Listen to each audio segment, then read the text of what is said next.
අයිබෝවන් හැමෝටම අද අපි කතා කරන්න යන්නේ ලංකාවේ කමියුටර් බයික් මාකට් එකේ වැඩිම අවධානයක් දිනාගත්ත. එහෙමත් නැත්නම් මයිලෙජ් රජා විදියට හඳුන්වන TVS Sport 110 බයික් එක ගැන. ඔබත් අඩු වියදමකින් වැඩි දුරක් යන්න පුළුවන් පෙනුමෙන් වගේම වැඩ කෑලි වලිනුත් අඩුවක් නැති බයික් එකක් හොයන කෙනෙක් නම් මේ වීඩියෝ එක අනිවාර්යයෙන්ම බලන්න. අපි අද බලමු මේ බයික් එකේ අලුත් ෆීචර්ස් මොනවද සහ මේක ඇත්තරම කාටද ගැලපෙන්නේ කියලා. හරි. අපි යමු එනම් වීඩියෝ එකට. පෙනුම සහ නිමාව ගැන කතා කරද්දී පළමුවෙන්ම අපි මෙහි ඩිසයින් එක ගැන බැලුවොත් 110cc බයික් එකක් වුණත් TVS සමාගම මේකට ස්පෝර්ට් පෙනුමක් ලබා දීලා තියෙනවා කියලා කියන්න ඕන. මෙහි ඇති ආකර්ශනීය ග්‍රැෆික්ස් සහ මස්කියුලර් ටැන්ක් එක නිසා සාමාන්‍ය කමියුටර් බයික් එකකට වඩා ලස්සනක් තියෙනවා. බල සම්පන්න හැලජන් හෙඩ්ලැම්ප් එකක් එක්ක ඩේ ටයිම් රනින් ලැම්ප්ස් මෙහි අන්තර්ගත වෙලා තියෙනවා. ඒ වගේම ඊටමත් සුව පහසු දිගු සීට් එකක් තියෙන නිසා රයිඩර්ට වගේම පිටුපස යන කෙනාටත් කිසිම අපහසුයක් නැතුව ගමන් කරන්න පුළුවන් කියලා සඳහන් කරන්න ඕන. බයික් එකේ එන්ජිම සහ ධාවන හැකියාව ගැන කතා කරද්දී අපේ බයික් එකේ හදවත තමයි එන්ජින් එක. ඉතින් මෙහි තියෙන්නේ 109.7cc single cylinder air cool engine එකක්. උපරිම බලය 8.29ක PS හා 8.7ක නිව්ටන් මීටර ටෝක් එකක් නිපදවලා දෙන්න පුළුවන් පවර් එකක් මේ බයික් එකේ තියෙනවා. මේක විශේෂත්වය තමයි ඉකෝ ත්‍රස්ට් ෆුවල් ඉන්ජෙක්ෂන් තාක්ෂණය. මේ නිසා බයික් එකේ පර්ෆෝමන්ස් වගේම ඉන්ධන පරිමැස්ම 15%කින් විතර වැඩි වෙලා තියෙනවා කියලා TVS ආයතනය පවසනවා. ධාවනයේදී ගියර් මාරු කිරීම ඉතාමත් සුමට වගේම නගරබද්ධ තදබදාසේ වුණත් හසුරවන්න හරිම ලේසි බයික් එකක් තමයි TVS Sport 110 කියලා කියන්නේ. ඉන්ධන පිරිමැස්ම සහ සැප පහසුව අතින් ගත්තාම හැමෝම බලන ප්‍රධානම දේ තමයි මයිලේජ් එක. ලීටර් එකකින් කොච්චර දුරක් යන්න පුළුවන්ද කියන එක.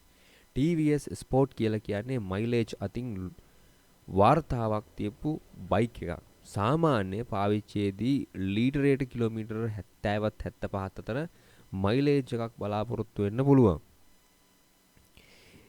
ඒ වගේම ඉදිරිපස ටෙලස්කෝපික් ෆෝක් සහ පසුපස 5 ස්ටෙප් ඇඩ්ජස්ටබල් හයිඩ්‍රොලික් ෂොක් ඇබ්සෝබ්ස් තියෙනවා.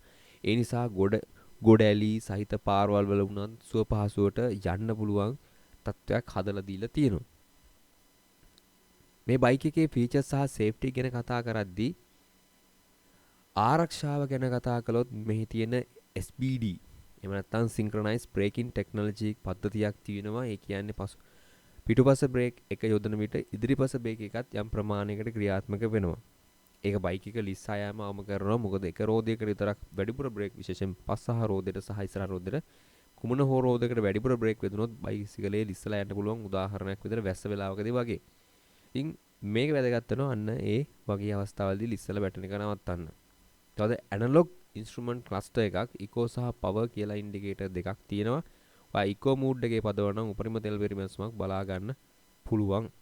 ඒ වගේම මේ බයික් එකේ බර කිලෝග්‍රෑම් 110ක් වගේ වෙන්නේ. ඒ නිසා ට්‍රැෆික් එකක අස්සෙන් දාන්න වගේම ඕනෑම කෙනෙකුට ලේසියෙන් හසුරවන්න පුළුවන් මේ ලයිට් වෙයිට් හැන්ඩලින් එක හින්දා. ග්‍රවුන්ඩ් ක්ලියරන්ස් එක ගැන කතා කරද්දී 175 මිලිමීටර් ග්‍රවුන්ඩ් ක්ලියරන්ස් එකක් තමයි බලා ගන්න පුළුවන් වෙන්නේ. ලංකාවේ පාරවල් වල තියෙන ලොකු හම්ප් සහ වලවල් වල වදින්නේ නැතුව යන්න මේක ලොකු උදව්වක්. ඒගොම පටු පාරවල් වල බයික් එක හරවද්දී හරිම ලේසි බයික් එක සැහැල්ලු නිසා. ටයර් සහ බ්‍රේකින් ගැන කතා කරද්දී බයික් එකත් එක්කම කළු පාට ලස්සන ඇලොයි වීල් එකක් එනවා. ඉදිරිපස සහ පසුපස දෙකටම එන්නේ මිලිමීටර් 130 සහ 110 ඩ්‍රම් බ්‍රේක් සිස්ටම් එකක්. ඩිස්ක් බ්‍රේක් නැති වුණත් SBD එහෙම නැත්නම් සින්ක්‍රොනයිස් බ්‍රේකින් ටෙක්නොලොජි එක නිසා බ්‍රේක් කරද්දී බයික් එකේ ලොකු ස්ටැබිලිටි එකක් තියෙනවා. ටයර්ස් ගැන කතා කරද්දී මෙහි එන්නේ ටියුබ්ලස් ටයර්ස්. ඉතින් ඒක ගොඩක් වටිනවා හදිසියේ පැච් එකක් වුණත් ගියත් අපිට පැච් එකක් දාගන්නකම් ටිකක් දුර පහසුවෙන් ගමන් කරන්න පුළුවන් ටියුබ්ලස් ටයර්ස් තියෙන නිසා. මේ බයික් එකේ ටැංක් එකට ලීටර් 10ක පෙට්‍රල් ටැංක් එකක් තමයි බලා ගන්න පුළුවන් වෙන්නේ. එකපාරක් ටැංකිය පුරව ගත්තා කියලා කියන්නේ කිලෝමීටර් 700කට වඩා වැඩි දුරක් යන්න පුළුවන් කියන එක අපිට ෂුවර්. ඉතින් මේක දෛනිකව රස්සාවකට යන කෙනෙක්ට හොඳ වාසියක් ගෙන දෙන බයික් එකක් කියලා කියන්න ඕන. හොඳ ඉන්ධන පිරිමැස්මක් තියෙන නිසා මේ දවස්වල පෙට්‍රල් මිලත් එක්ක. ඉතින් TVS Sport කියන්නේ ඊටාම සරල එන්ජිමක් තියෙන බයික් එකක්. ඒ නිසා රිපෙයාර් වලට යන වියදම සහ සර්විස් යන වියදම ගොඩක්ම අඩුයි. ඉතින් ලංකාවේ අපිට පාස් බලා ගන්න පුළුවන් මේකේ ගොඩක් තැන්වල. ඉතින් ඒ නිසා බය වෙන්න දෙයක් නැතුව ගන්න පුළුවන් බයික් එකක් කියලා කියන්න පුළුවන්. ඉතින් පොඩි අඩුවක් විදිහට කියන්න ඕන දෙයක් තමයි වේගය සාමාන්‍යයෙන් මේක 70 80 සීමාව පයින්නකොට පොඩි ভাইබ්‍රේෂන් එකක් දැනෙන්න පුළුවන්. ඒ වගේම මේකේ ඩිජිටල් මීටර් එකක් හෝ LED හෙඩ්ලයිට් එකක් නැහැ. හැබැයි ඉතින් මේ මිලත් එක්ක බලද්දී ඒ වගේම යාළුවනේ අපි චුට්ටක් මේ බයික් එකේ සවුන්ඩ් එක මොන වගේද කියලා බයික් එක ස්ටාර්ට් කරලා බලමු. ඒ එක්ස්පීරියන්ස් එකත් අරගෙනම ඉමු.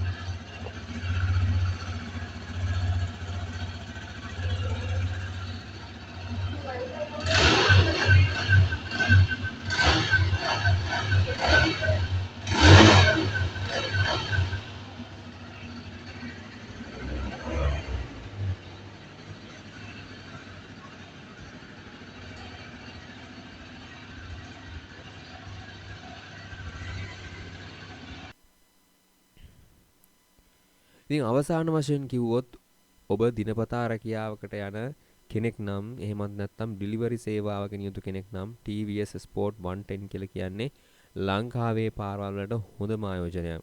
තව නඩත්තු වියදම අඩුයි, ලස්සනයි සහ ලංකාවේ ඕනම තැනකින් අමතර කොටස් ලබා ගන්න පුළුවන් බයික් එකක් නේ. ඉතින් මේ වීඩියෝ ගැන ඔයාගේ අදහස මොකක්ද? මේ වීඩියෝ එක හොඳ නම් අනිවාර්යයෙන්ම channel එක subscribe කරන්න. subscribe කරලා නැත්නම් මේ වගේම වීඩියෝ එකට like එකක් දාන්න, පල්ලෙහෙන් කමෙන්ට් එකක් දාන්න.